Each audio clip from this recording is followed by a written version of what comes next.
जब बहती नदियाँ शोर करें, मेरा दिल मिलने को ज़ोर करे, मेरा दिल मिलने को ज़ोर करे। जब आए पंछी शाम ढले, मेरे दिल में तेरी याद चले, मेरे दिल में तेरी याद चले।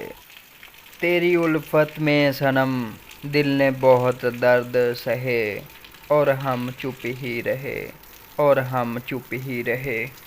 गम हमें लूट गया, हाय दिल टूट गया, फिर भी आंसू ना बहे, और हम चुप ही रहे, और हम चुप ही रहे।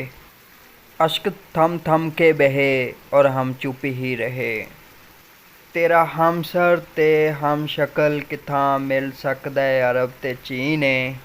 तस्लीम कीता है इवें होसी जग तेरा शौकीन है। मेरा नित टुरिया रहना चन माई, ਇਹ ਵੀ ਆਸ਼ਕਾਂ ਦੀ ਤੋਹੀਨ ਏ। ਕੁੰਜ ਪੈਰਾਂ ਹੇਠ ਲਤਾੜ ਵਦਾਂ, ਆਮੀਨ ਆਮੀਨ ਆਮੀਨ ਏ। ਮੈਂ ਸੋਚਿਆ ਕਿ ਅੱਜ ਦਾ ਸੁਹਾਨਾ ਮੌਸਮ ਆਪਣੇ ਨਾਜ਼ਰੀਨ ਦੇ ਸਾਹਮਣੇ ਵੀ ਲੈ ਕੇ ਆਂਦਾ ਜਾਵੇ ਔਰ ਨਾਲ ਸ਼ੇਅਰਾਂ ਦਾ ਤੜਕਾ ਵੀ ਲਗਾਇਆ ਜਾਵੇ। ਤੇ ਅੱਜ ਦੀ ਵੀਡੀਓ ਤੁਹਾਨੂੰ ਕੈਸੀ ਲੱਗੀ ਨਾਜ਼ਰੀਨ, ਤੁਸੀਂ ਸਾਨੂੰ ਕਮੈਂਟ ਦੇ ਵਿੱਚ ਲਾਜ਼ਮੀ ਬਤਾਓ। ਅੱਲਾ ਹਾਫਿਜ਼, ਆਪਣਾ ਖਿਆਲ ਰੱਖੀਏਗਾ।